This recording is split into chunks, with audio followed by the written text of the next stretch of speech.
Yes, welcome back to our YouTube channel, that is Superior Academy. Today I have Mr. Kamal from Jung, who is one of the special personalities of Government College University Lahore. He is a psychology major student, he is in semester 5.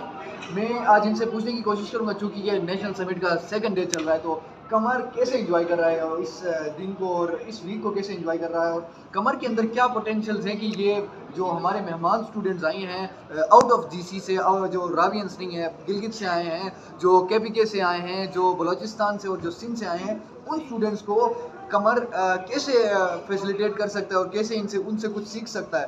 और कमर की कुछ reservations भी होंगी कि in university के special students का भी कोटा होना चाहिए समिट में। जी, आप क्या कहना चाहेंगे कमर?